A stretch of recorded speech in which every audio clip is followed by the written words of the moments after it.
Okay, well, thank you for inviting me. I had never written a full-length book before. This was my first effort, and I knew I had a story to tell, but I also had to learn how to tell it, uh, which meant over a period of 3 years um, in writing this book. I worked with a number of authors uh, who gave me excellent advice.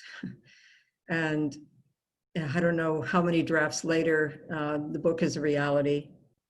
It's called Failure to Appear, Resistance, Identity, and Loss. And I started it shortly after, I would call it regime change, the last election, so-called.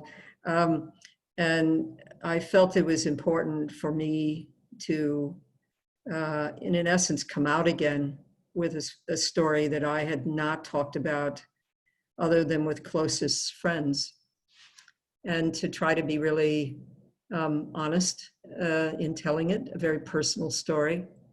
Um, I had read a number of memoirs, including people like Angela Davis and others, and I didn't want to have this be strictly a political statement, but to be one where I allowed my young self to speak. And in doing that, I decided to write the book in present tense and let the reader sort of follow the story as it evolves, rather than having kind of a censoring or retrospective voice, reflective voice of the older woman, and let that get in the way of sort of the story. And I found that to be very liberating, as most memoirs are in past tense, and have a bit of reflection going on from somebody who's in a different place and time. If you haven't read the book, I will try to summarize this rather amazing story. I grew up in Los Angeles, from a Jewish family. I was sort of left at the synagogue on Saturday to become Jewish. My parents certainly weren't religious in any way, shape, or form. But I had a Jewish education in a Reform synagogue in LA. I knew from a very young child that I was very different from my family and from my sister and my relatives. Part of that was, I think, a latent feeling that I was gay. Secondly, that I didn't resemble my parents in their thought pattern and ways of looking at the world. So when I got accepted to Berkeley, I figured that was my escape to college, and never returned to Los Angeles to live.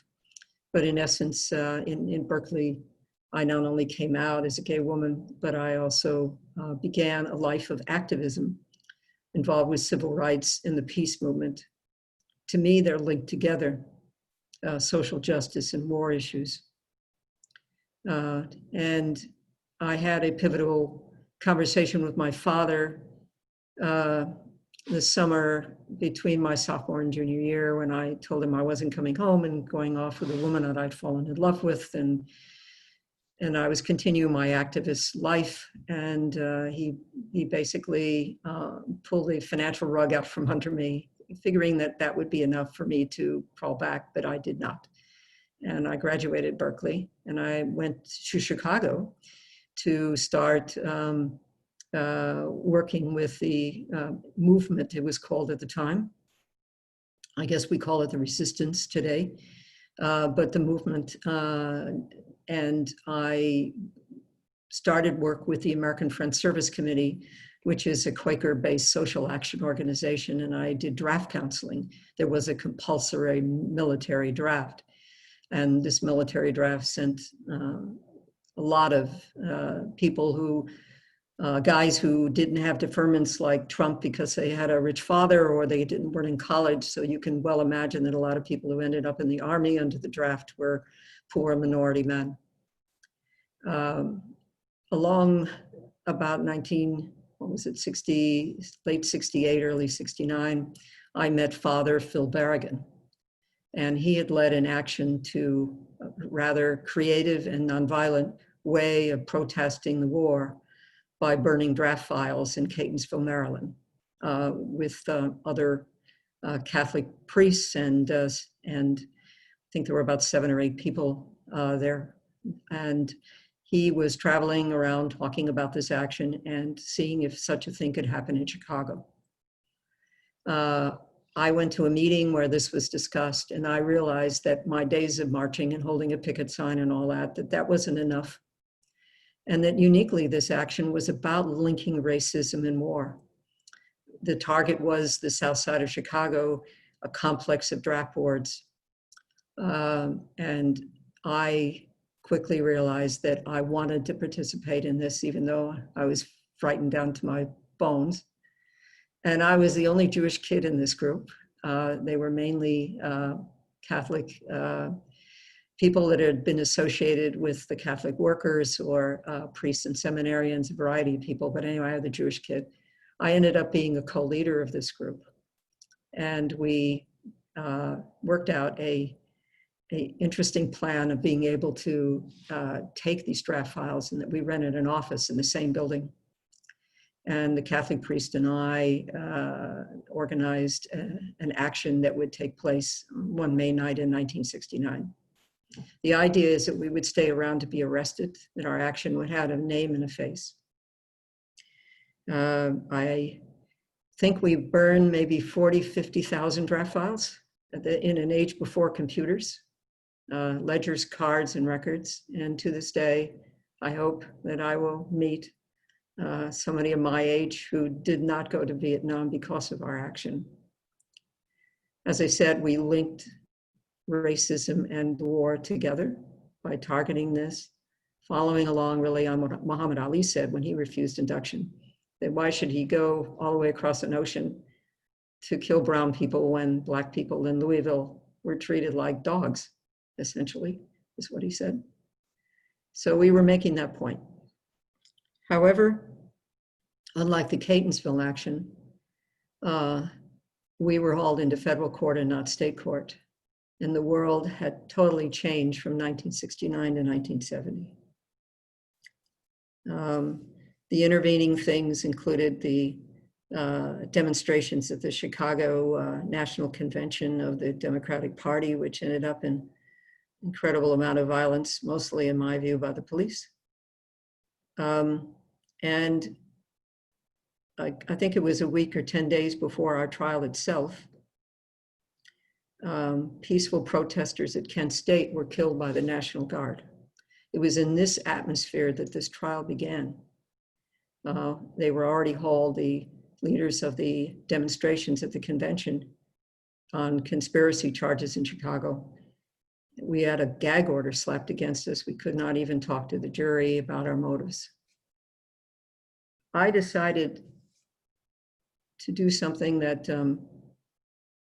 I never thought I would end up doing, which was to flee, using the resources of my co-leader, this Catholic priest, had access to an underground group that would shelter us. I thought it was continuing the struggle. I knew that this particular judge had it out for this priest and myself, and that we were going to face very long years in prison.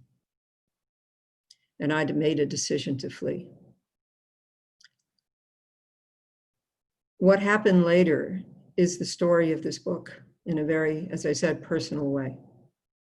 One key moment of this is that my friend and this Catholic priest was joining a group that believed in violence. And I am basically nonviolent, a pacifist by nature. And we reached a crossroads pretty early on when his group wanted to commit an act of violence, and I refused to do so. So less than a year after I fled, I ended up on a bus, headed for a city I'd never been to. And with a couple of $100 and a birth certificate of a girl who died as a child that this priest had given me as my parting gift. But all those years, it turned out to be I was 19 years underground, not living in a cave anywhere, That's in the book. But at the end, in 1989, I voluntarily surrendered. And that coming around to that decision after living under, I think, 3 different aliases. And what I did in the intervening years is really the crux of what this book is about, besides the fact that it's trying to speak to young people as well. That this book really isn't an historical artifact. It's really the story about conscience and the fact that it is an evergreen, precious thing. And if we lose that, we lose everything. So I think coming around to that today, that's certainly one of the messages of the book. So I'm going to stop talking and let you ask me questions. I'll certainly be open and transparent with you, and certainly welcome your input. So have at it. And thanks for coming. So if you have questions, I think we have a small enough group that we can have you unmute and ask your question. It'd be nice if we could see your face as well. We have a lot of names and no faces, so if we can make it a little personal, that would be great. But why did you decide to write the book? Why did you decide to write the story of what happened to you? Because I felt we were coming around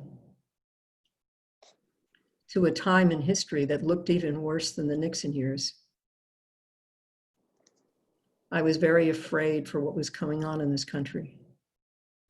And also I felt that there needed to be, before I have passed away, a time of honesty for me to actually say what I hadn't said all the years after all this happened.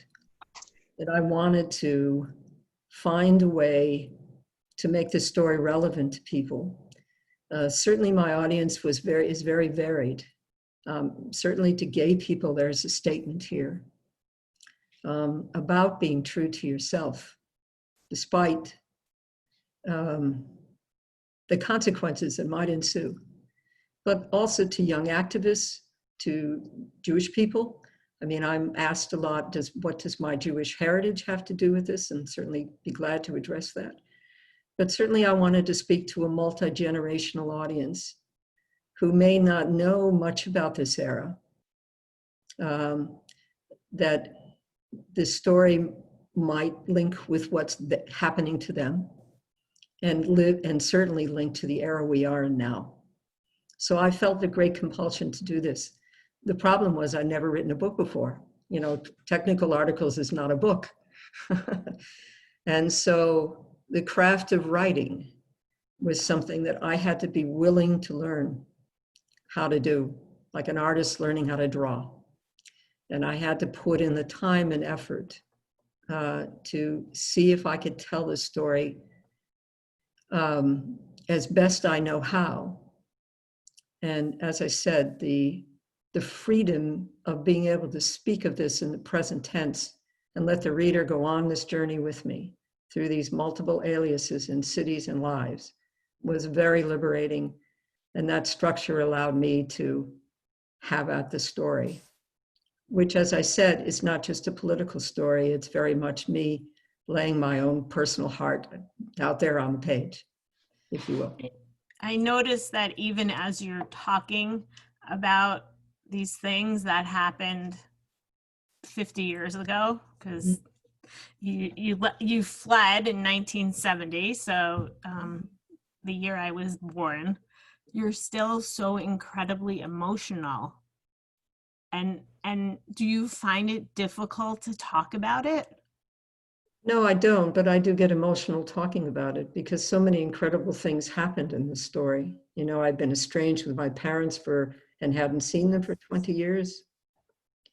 I experienced incredible acts of kindness from people that's talked about in the book. People, strangers who maybe sensed the kind of troubles I was in. But these acts of strangers were pivotal in helping me survive, and also figure out a way for me to ultimately return. It was something that took me 19 years to decide to do. As far as I knew, I had a long prison sentence in federal prison, but a lot of miracles happened at the end. But it is an emotional story, and I'm glad I'm still emotional about it, because that means I still care. Well, I feel the emotion for sure. Mm. So you mentioned that you knew that you would be arrested, but did you really know that what would come once you were arrested? I mean, were you fully aware of you're going to be in the cell for X amount of time with people who had probably done far worse than you did, and you were there for a couple months, right? Because you couldn't Yeah, get bailed out. yeah, I think we're there 2 months, 2 months in the Cook County jail. I was a young, idealistic, person. I believed that we needed to be arrested just to show our face and names, and not just kind of do this kamikaze thing in the night. Had I thought through what it would be like to be in a cell in the Cook County jail? No. I experienced that for 2 months. And certainly my expectations were as to what happened in Catonsville, that we'd be brought up on state charges and then we'd be in jail maybe a maximum of a year. That didn't happen at all with us. Maybe it was because we destroyed 40,000 plus files of 1A eligible guys that were mainly Black on the south side of Chicago, or that the world was going to hell in a handbasket like it was. A number of reasons, but it never dawned on me that we'd be in federal court under a gag order, and the likelihood of being sentenced to 10 plus years in prison. That never entered my mind. I thought it was more or less, at the time, these kind of acts would be maybe a year or two in state, but that's not what happened. No, that is not what happened. So part of what happens is that you start off as Linda, and then you have these other names along the way, and people have to read the book to find out. We won't give away the end, but how did you keep your aliases straight, and how did you keep the lies straight, and who you told what, and what you told to who? My mom always reminds me that you should never lie, because you have to remember your lies and all the stuff that goes with it. But you kind of did this for 20 years. Well, I had one of the aliases was the longest period of time, and that was 14 years. But it necessitated having a script in your head and to not trust people with your truth. You had a fake resume. After a while, under the 30 alias, the 14 years I spent as that, I had a real life as that person, a career, friends, all of this. But I was very sparing with who I ever said anything to in the entire time of this 19-year prison of a sort. I only told two people. One, a partner of mine, and that wasn't a good experience. And second, a man who was one of these strangers who touched my life and changed it for the unbelievable good. He was my next door neighbor. Gardening partner. Gardening, and he introduced me to nature and wildlife and grow your own food and friendship. And he was a man that survived the death march in Bataan during World War II. I mean, how bad was that? And he became a very close personal friend.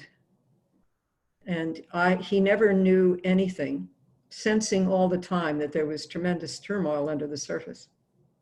And it was only when I knew he was dying that I decided to tell him the truth.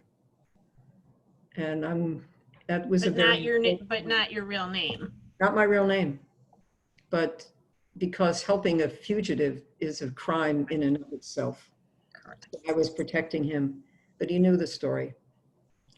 So it is like having a script, living with a script. So basically, basically acting all day, every day for 20 odd years. Some of it was pretty hard. You know, at one alias, I was a Polish Catholic working for a Jewish architectural firm. How weird is that? Right. I think people sense that they're particularly very astute people knew that there was something else going on. But I never copped to it, mainly to, as I said, to protect them and protect me. But it is going through life with friends, partners, with a script that isn't true.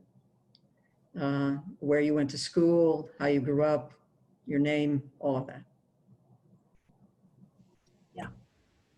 So you fell into what turned out to be a kind of,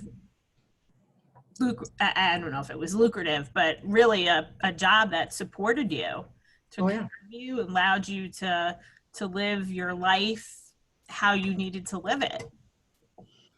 Well, in the beginning, you know, I had nothing but a bus ticket and $200, less than that by the time I got to the city, where I was going. I mean, if you talk about starting at square one, this is square one. You don't have a real name. You got somebody else's, a dead baby's birth certificate, and, you know, a little more than $160 in your pocket, knowing no one, no place to go. That's where I started out. I didn't end up that way.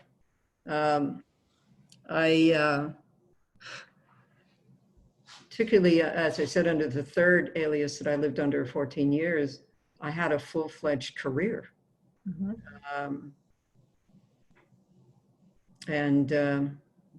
Yeah. And so what I find fascinating is that, you know, you were calculating risk. I mean, you were calculating risk for insurance purposes. And yet, when you were 17 or 18, you didn't quite calculate your risk correctly. Well, some things, you know, like the breaking with my father particularly, you know, I knew there was a risk, but I knew there was no other way for me at the time. So I threw risk aside. But over the time that I was a fugitive, I became very good at risk. And I found a career that is uniquely involved with risk, and that's insurance underwriting. And I'm very good at considering alternatives and pros and cons of risk. So I found a career field that I was rather uniquely and ironically qualified for, and did extremely well at this. I became an officer of an insurance company while still underground. So how ironic is that? However, in doing the draft action itself, it was about a deep sense of conscience. I would put it to you this way. I mentioned in the book that I saw a flyer, an anti-war flyer of a naked Vietnamese child running down a path from her village that had been set on fire by napalm. You know, you see, it touched me in that way. My activism really isn't based in anger and ideology. It's more based in empathy. And that's really the basis of who I am. You know, I tell in the book a kind of story where I'm sitting in the living room with my father, mother, and on the evening news is the murder of 4 Black schoolgirls at a church in Birmingham, Alabama. How did I react to that? You know, I reacted to that very strongly. You know, my father's message was something quite similar, dissimilar in statements of out and out racism. But that's the kind of activist that I am. As I said, it's based in empathy. And so I threw in meeting the Barragans the idea of risk aside and felt that I need to do something more, as I said, than hold a picket sign and be in a march. So when you moved from San Francisco down to Southern Middle California, so to speak, and you started hanging out with a group of very supportive women, and you met Dr. Chabel, Abby Chabel. What was there something that clicked when you finally said, I need to get this off my chest. I need to talk to someone. I need to be advised. Was the pressure of being a fugitive for all these years just too much? Well, it was an incredible amount of pressure. It's more like, you know, grief and loss, and because I didn't feel at that time the day-to-day pressure that they were going to arrest me after 19 years. I felt differently, but I knew the toll this life I was leading was taking. However, I didn't do anything about it for this long, long period of time. One of the pivotal things that had happened was I went to this town and I met a group of very supportive gay women, and they introduced me to this therapist, psychotherapist. And she told us to do, I was at a group session, you know, and with these other women, she said, well, do something real, do something connective. And what I did is I went down to Los Angeles, drove down to where I lived as a child, and went to a synagogue. I hadn't been to a synagogue in years. She told me about that. There was a gay synagogue in LA, and I went. And sitting there, I realized that I'd left a lot of myself behind. And I went into therapy with her. And for a couple months, I told her nothing but bullshit, basically. The same stuff she'd heard before. And she said, finally, you know, I haven't learned any more about you in several months than I knew at the beginning. And then I realized this was a pivotal moment for me to say, I'm not who you think I am, and see where that led me. However, even at that time, when I was in therapy with her, I hadn't decided to do anything about it, but I had decided to take off this alias and be real with her and see where that led me. And it started a chain of events that ultimately resolved this. So would you say she was pivotal in allowing you to forgive yourself? Have you forgiven yourself? Maybe I'm making an assumption. You know, it was up to me to forgive myself. It was up to me to do that. I can't go back and say, you know, you made this decision. I realized the decision I'd made had already irrevocably changed my life. There was no going back on it. The whole thing was, where do I go from here? What do I do about it now? And she suggested to me the first thing to do is to take my family out of mothballs where they had been mental mothballs for the last 20 years and see if I could actually see them. That was my homework assignment, which was a very, very difficult one. I'm sure. It had to actually come from me. It's not really the pressure but feeling that uh, I needed to find a way back to myself, especially not only with me, but with the people that I cared about around me. Did you feel like in the 70s, 80s that the Jewish community wasn't supportive of gay rights, that they weren't as accepting of people who chose a different lifestyle?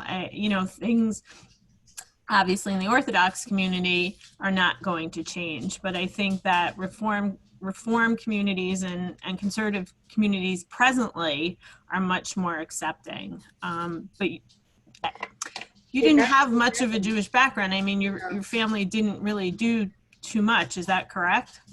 Well, they had a Hanukkah bush, a little, not a fake little Christmas tree. They were culturally extremely Jewish. My mother came from New York. I mean, I come from a strongly culturally Jewish family. I mean, there's no denying that, but they were not religious. They were Reformed Jews, but not religious at all. They showed up on the high holy days and they paid their dues.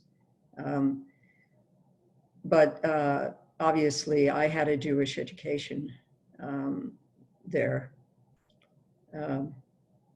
But I would say to you that that coming back to that Jewish part of myself was rather important, I think. You asked about the 70s, and did Jews feel welcome, gay Jews? No, they did not. After Stonewall, which was kind of this pivotal thing that happened in New York, where gay people basically stopped this police harassment at a bar. It's sort of our sort of Gettysburg, or our event that sort of changed gay history.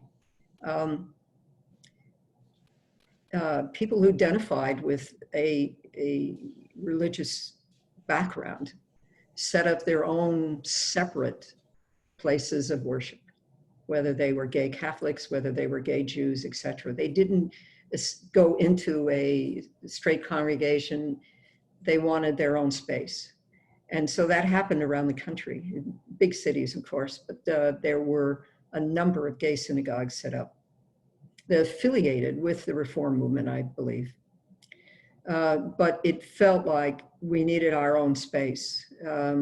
We needed to have a gay rabbi, or we needed to have a place where, at the time in the 70s, certainly a separate place for ourselves, where we felt totally comfortable and safe and welcome.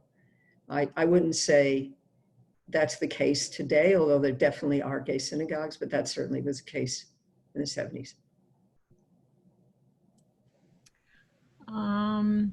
We had one question.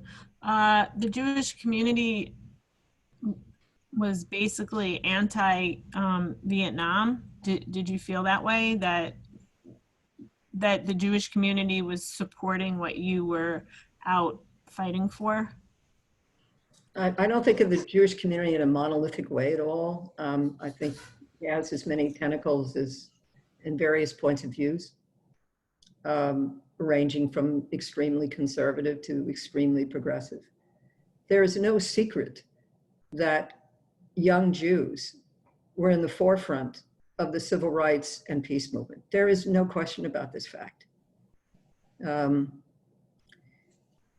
I think that that's not an accident. That's not an accident. So then your Jewish values played some part in this bigger picture of your life. For me and other Jews, for me and other young Jews, and that's still the case now, is that despite maybe what happens in practice, there is, in my view, an incredible ethical heritage and belief in social justice that's there. Whether it's acted upon and whether it's practiced by people, that's another story, but it's there. And there's no doubt in my mind, in the younger generation today as well, Black Lives Matter and other things, that young Jews are part of that. They respond to messages of social justice and equality. I think they do. I don't think I'm being idealistic in the case. I think I'm saying what I actually saw and see. However, the institutions themselves are a different matter than individuals. But the ethical message is clear. Yeah. And I have two young daughters who are either side of the age you were when you participated in this act of nonviolence and hoping to save, lives. And I see that they're out doing those kinds of things now. They're not burning anything, but they are going out, and they feel a strong need to make sure people know how they feel and that their voices are heard. Mm-hmm. And I think we've seen an awful lot of that in towns all across the country in a peaceful way. It's unfortunate that the violent parts are the things that get the most airplay, as opposed to the things that people are doing that will make a good difference. So what I mean, I thought the book was fascinating. I can't remember what I had for breakfast, let alone trying to keep these stories straight for all these years. But in writing the book, what do you want the reader to get from it? Well, I think I'm going to read you the dedication because it's only three very short paragraphs. I think in the dedication, I pretty much said what I wanted to say. Okay. This book is dedicated to all those who resist, persist, stick out, defy, think for themselves, show compassion to the most vulnerable, safeguard our threatened planet, abhor the forces of bigotry, hate, war, violence, and fear. Remember to speak truth to power and to hope, as hope is the basis of all struggle for change. Finally, let me be perfectly clear. My story isn't ancient history. Actually, it's more like same shit, different day. Very true. Very true. So I don't know if there's any more questions from the audience, and you can either unmute yourselves or type it into the chat box. But if you had any regrets about what occurred over the course of all these years, would you share it with us? No regrets about the action, right? I haven't become a conservative little old lady. You probably guessed that. I want to hang out with you. Yeah, that just never happened. I don't regret the action. Regret fleeing is a complicated story. It's hard to say now that I was full of it and I shouldn't have and all that kind of stuff. But right now, I'd rather, regarding the fleeing story, because I certainly had to answer that question in a court of law. I sought to understand why I did it and the consequences it had for me. And that was more important than being loaded up with a set of regrets that I can do nothing with. What mattered was, what was I going to do tomorrow? Do you have a sense of loss? I mean, for so many years, you weren't yourself. You were somebody else, or you were pretending, I don't know if pretending is the right word, but you assumed another alias. Do you have, we have a finite amount of time on Earth. Do you, maybe I'm not being articulate, but I think you understand what I'm asking No, I you. get what you're saying. I think the savior might, the horrible part of the 19th was lying to the people closest to me, not telling them the truth about who I was and my background and all of that. That was, because that's the hardest part. However, my gay self, my sexual truth, which is a very important part of who I am, was not denied. I may not have been Linda Quint, the original birth name, but I was a gay woman. And a very important part of the story was coming finally to grips with that and being comfortable in my gay self. So it didn't matter what the heck I called myself, but the part of me that is so important here is my sexual truth. It's more than who you date and blah, blah, blah. And I won't go into that, but it's such an integral part of my being. The fact that I didn't deny that and I was living a life as a gay woman was an important part of getting not only through this, but a feeling that my life wasn't this wasteland, because I was living true to a very important part of myself. So as I said, whether I called myself this name or that name, the fact that I was living a life as a gay woman, I think was critical in my life underground, and keeping my head on my shoulders and not feeling totally desolate, etc. But a lot of things happened along the way, and these incredible people that I met enriched my life in so many ways. That's true today. I told you a little about my neighbor who introduced me to nature. I mean, I grew up, on sort of a lawn that was a backdrop for movies, home movies. That was my parents' idea of nature, But he introduced me to a whole life that I had never led. So I'm living now out of that shadow. I'm living that life he introduced me to. I'm an organic gardener, nature person, wildlife person, climate change person. He enriched my life in so many ways. So even though I was underground and he didn't know the truth until the end of his own life, he enriched mine. So it wasn't like I was living in a cave, in a desolate cave, if you will. These two very critical parts of what ultimately became me as a middle-aged woman and now an older woman remain with me today. Do you keep in touch with the people that you met in the different places that you were? Like I can't remember her name, but in Atlanta, that nice lady at the YMCA, and the guys that you went to the bars with. Some of my closest friends died of AIDS, so Right. there was no going back on that.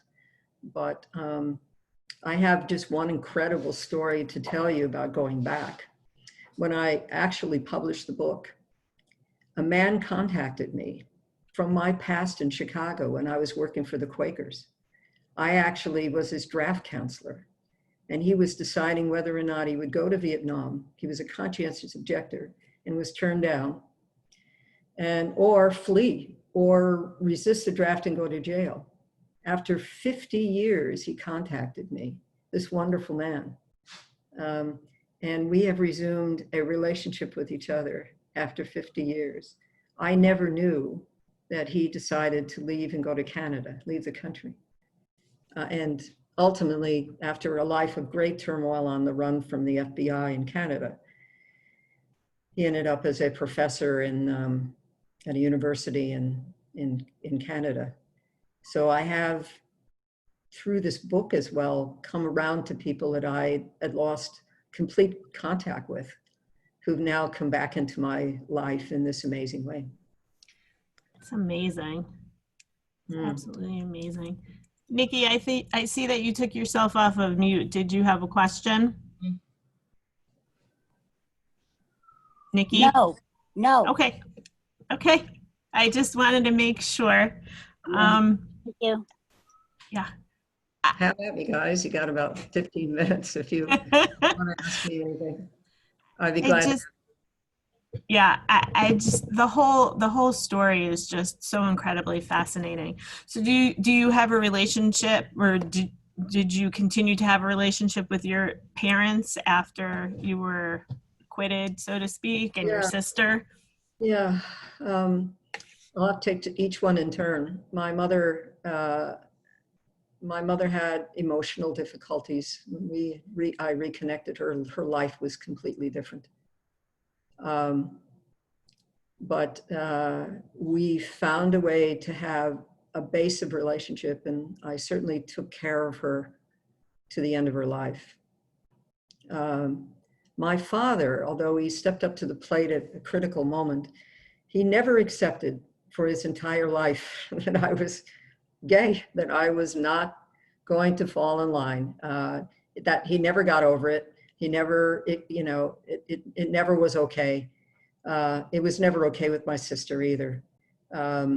So I told him. Your sister, who isn't, she was married 4 times Yeah, when the book ended, correct? Married guys, 4 times, guys. And she was an incredibly bright woman, but again had emotional difficulties. But we could never really get close if they couldn't accept who I was. It just is impossible. I mean, for us to really have a very close relationship. It was, but as I said, there were events that happened where they found a way to get past that for a moment in time, but resumed that old way of thinking later. That's really unfortunate. It's their loss. I'll be your sister. Thanks. Appreciate it. Are there any other questions for Emily? Well, I'll tell you one little story quickly. Yeah, please do.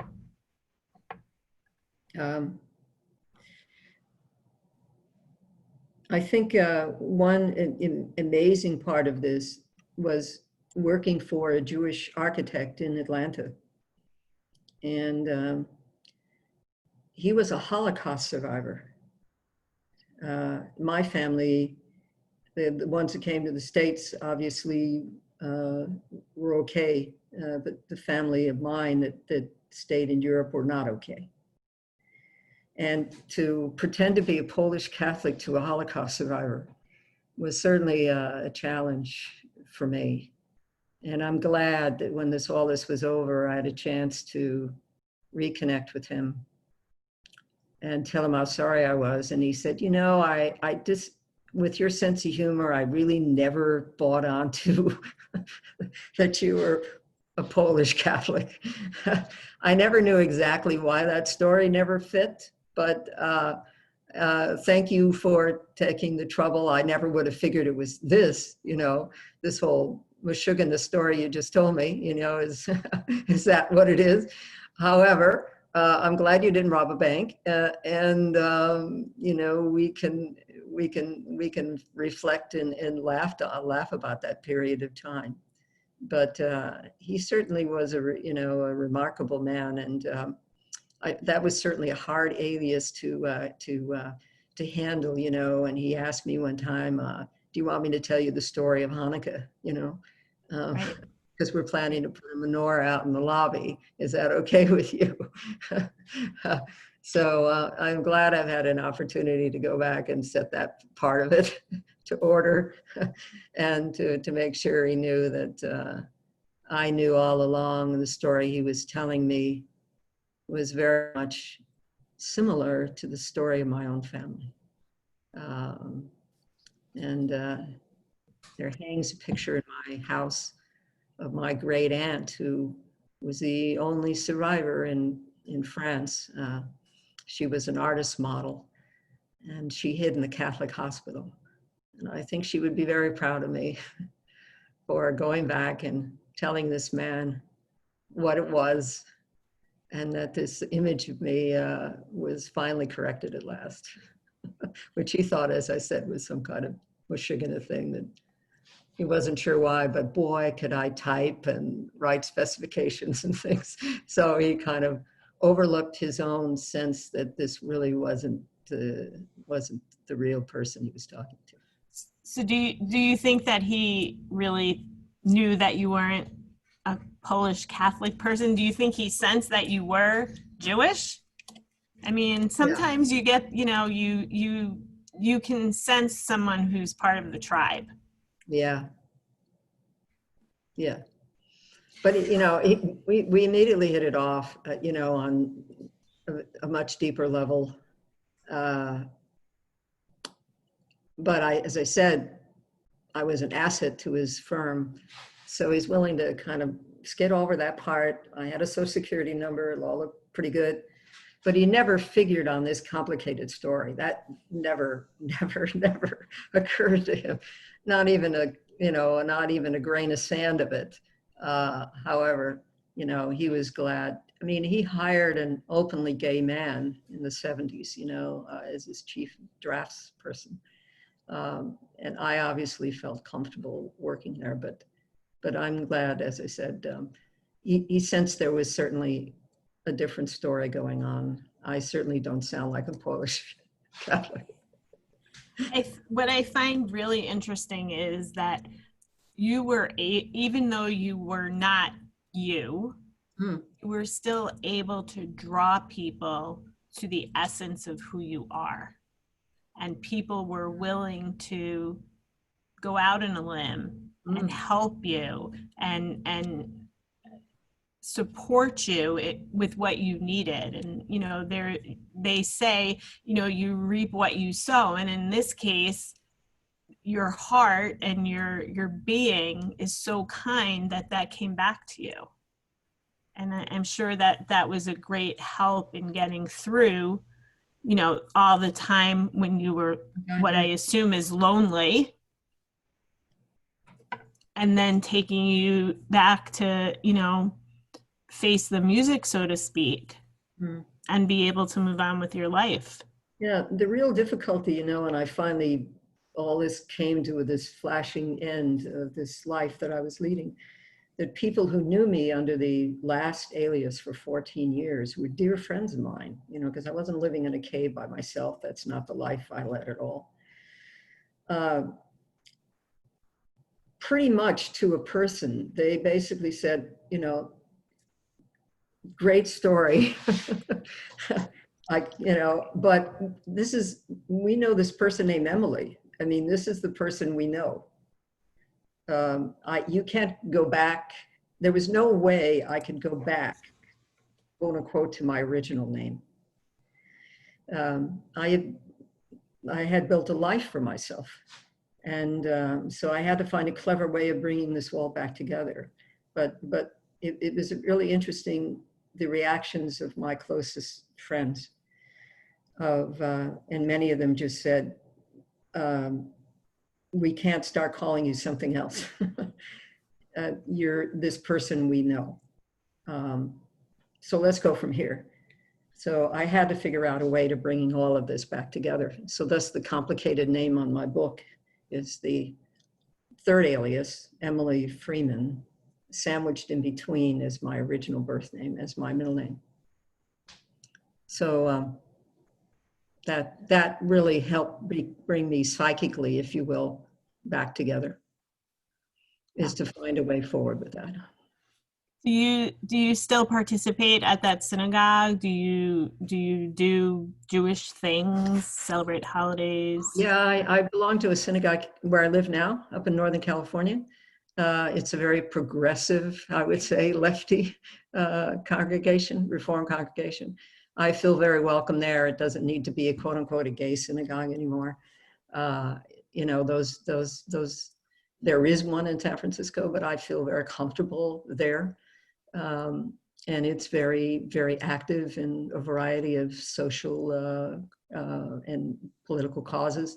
So I belong to this congregation, and we'll have a virtual High Holy Days this year.